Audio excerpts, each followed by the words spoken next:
Hey, what's happening, Herpers? I'm Herpin Hippie, but the reptiles just call me Joe, and today I am back with June's patron-chosen video topic, which was for me to talk about the reptile bulb ban. That was weird.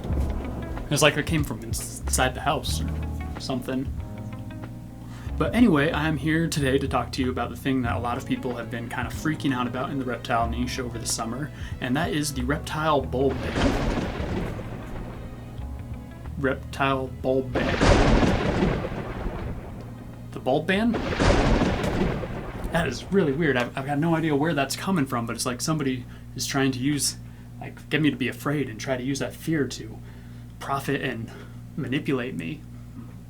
I'm sure it's unrelated to what I'm talking about today, which is why everybody's been freaking out about the reptile bulb ban. Alright, so I'm going to probably cut it out with that gag because this video would get really annoying if I kept that up the whole time. But in all seriousness, today I want to talk to you about why you really have nothing to worry about when it comes to this latest reptile bulb ban in the US. I'm sure there will be plenty of people that argue with me in the comments of this video, and I expect that, and I'm not upset about that because I understand that those people, like I mentioned at the beginning of this video, have been manipulated and made to be afraid of this. And that is my main goal with today's video, is I want to show you why you don't need to be worried, what you can do if you are worried, and what I've learned from being in the reptile hobby for a long time and seeing people get worked up and scared about this in the past. So if you are interested in learning about what the Department of Energy in the US is doing to the reptile hobby in America with this bulb ban,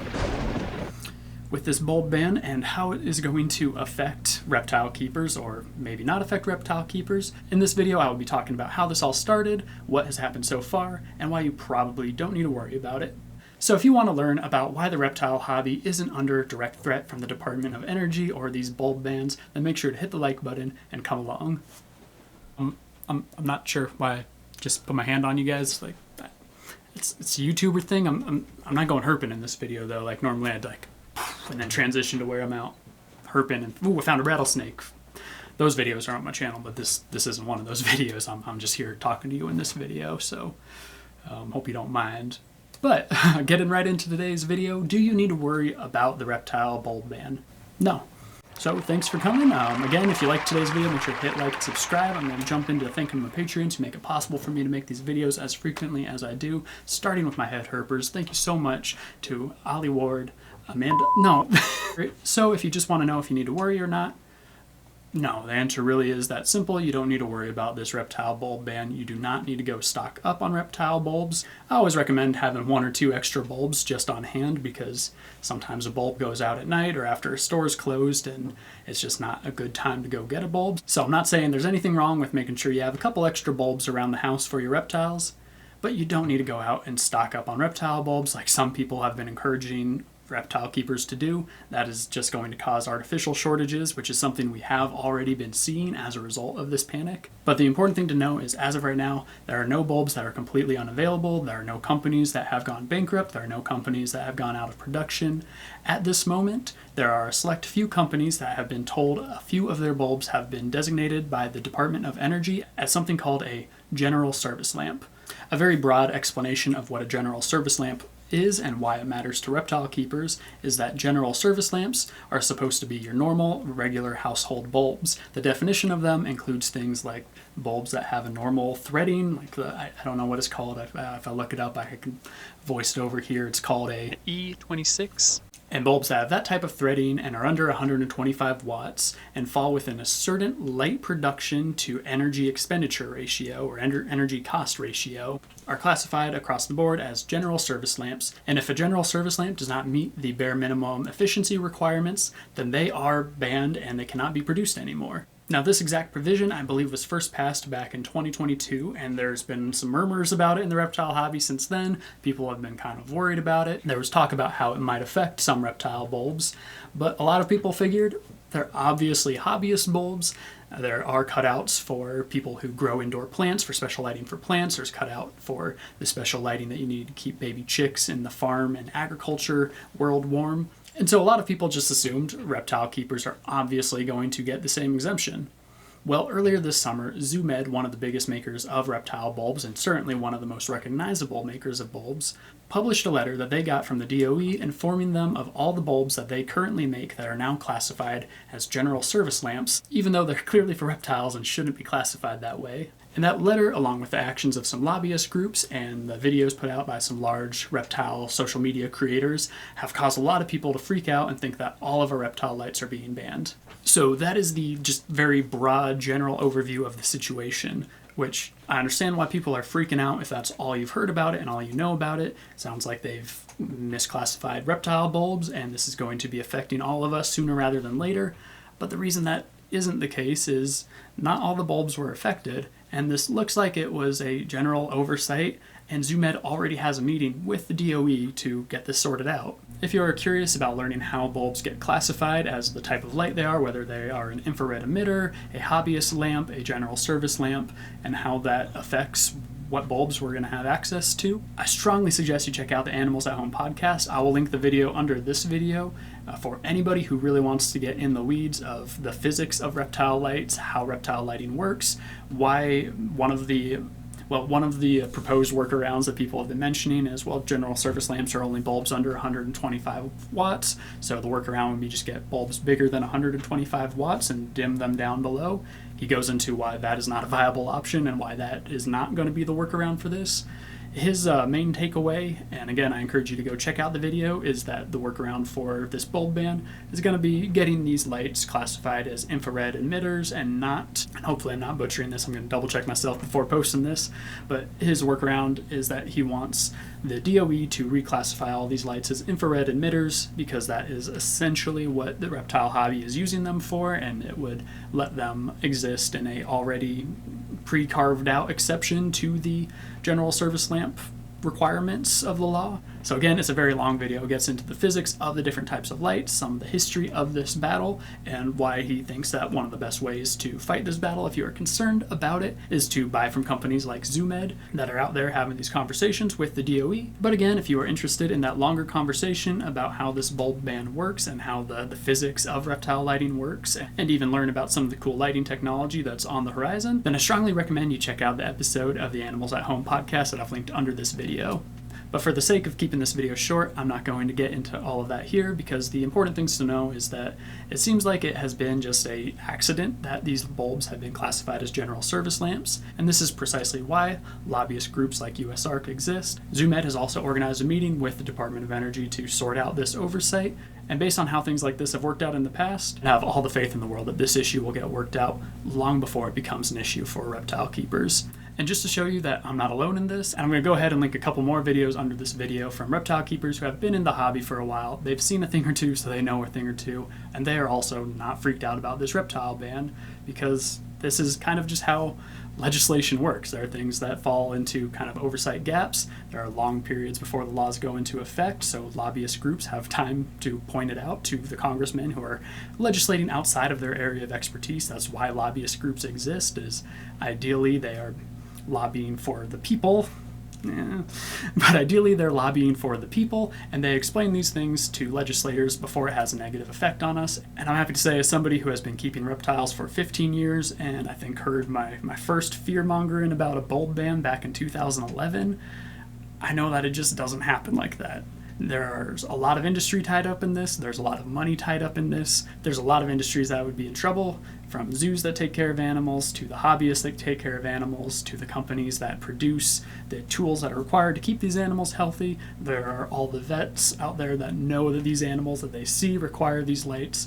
There's just too many people that would be screaming from the rooftops if this was a real thing that had a potential of happening. And if you can't trust my optimism or the optimism of other reptile keepers that have seen this played out again and again and again, well, can I introduce you in something else? It's not optimism, no, but it is just as strong, not as sweet, a little bitter, but as often accurate. Cynicism. What do I mean by cynicism? Well, to avoid making more enemies in the reptile community than I already have, I'm going to tell a story. Some of you may know that I got my start as a content creator on TikTok, or, well, Instagram, but TikTok is really where I got my first big following. I got 2.8 million followers over there. And the thing about TikTok followers, I love every one of you, but it's not worth anything. Just because people follow you on TikTok doesn't mean that they will ever see your videos again. The other issue about TikTok is a lot of countries don't like it and are actively talking about banning it. And what happens every time that a new TikTok ban law moves forward or is proposed? You get everybody on their mother on TikTok hopping onto their platform saying, hey guys, I don't know if this is going to be the last TikTok, but follow me over on YouTube, follow me over on Instagram. And every time that there is a proposed TikTok ban, if you're on TikTok and you follow people on TikTok, pay attention to their other platforms. If they're also creating on YouTube, if they're creating on Instagram, you will see a spike every single time that people talk about a TikTok ban, and that's because smart marketers and shrewd people don't let an emergency go to waste. And that really is what we're talking about when we're talking about the idea of a bulb ban, where you're talking about a crisis. People need these lights to keep their animals healthy, to keep their animals warm. There are some animals where there just is no other good workaround, and people are hearing that the government is going to ban this crucial piece of equipment for keeping their pets alive. If you don't keep reptiles, thank you for watching this video. I don't know why you're here this long, but if you don't keep reptiles and you can't imagine like what this would feel like to people, imagine something equally important to dogs, or it's their food being banned, or I can't even think of what the dog equivalent to. My Chihuahua's down here sleeping next to me. That's why I keep pointing and looking down here trying to think of what her equivalent would be. But we're talking about something that would effectively endanger the lives of millions and millions of people's pets across the US. That is a very emotionally charged issue. That is an easy way to get millions and millions of people to write a letter, get your cause heard. And I'm not saying that's bad. I'm just saying that if you're trying to motivate people to do something and help get your cause heard, fear is a strong motivator. What does that have to do with the bulb ban? I don't know. Follow me on TikTok and Instagram in case YouTube gets banned. Alright, so I said I didn't want to make this video go on for too long, and I'm going to stick by that, so thank you for watching this video. I am going to just close out with, if you are still concerned about this bulb ban, then make sure that you check out the link under this video. I'll link directly to USARK so you can read their write-up about this situation, and you can also read the pre-written out letter and the email address for the Department of Energy that you can send that letter to, or your own letter to tell them about your concerns as a reptile keeper in the hobby. I'm not telling anybody not to do that. In fact, it's linked right down there. I sent one the other day along with some questions that I was hoping I might get an answer to before this video. Now that probably was some wishful thinking for a federal agency, but the reason I shot my shot and sent some questions over was I've been whipped into a frenzy and to being afraid for the reptile hobby before here in Arizona with a local issue back in maybe 2014. And I won't get into the specifics, but I sent my letter with my concerns. And here in Arizona, when I did that, I got a very friendly letter back from Game and Fish explaining how my fears were unfounded and how I had been led astray by the people that were saying those things that were just outright false. And so again, I'm not telling anybody not to go reach out to these people. Please do.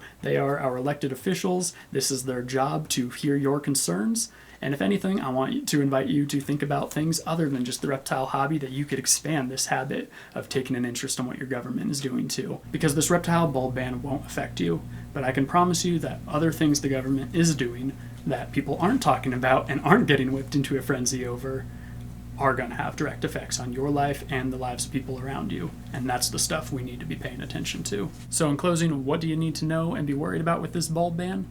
The main thing is you don't need to worry. It's being worked on, it's being sorted out, probably as I speak right now and as you watch this, if it isn't solved already. But also, don't go out and panic buy reptile light bulbs. That is going to be what causes a light bulb shortage, if there is any sort of reptile light bulb shortage. So in closing, do you need to worry about the reptile bulb ban? No, I really don't think so, and there's a lot of good reason and a lot of past history of how these issues get worked out for me to feel this way. Again, if you're interested in reaching out to the DOE and making sure that they know as a reptile keeper you are concerned about this, please go ahead and do so. I did the same thing. Just please, and I especially mean this if you are 18 or older and voting age in this election year, if you are concerned about this and were whipped into a frenzy over this, don't let this be the one issue you pay attention to this year. There's a lot of important stuff going on out there. There's a lot of stuff that does need your energy and attention, and I don't think this is it.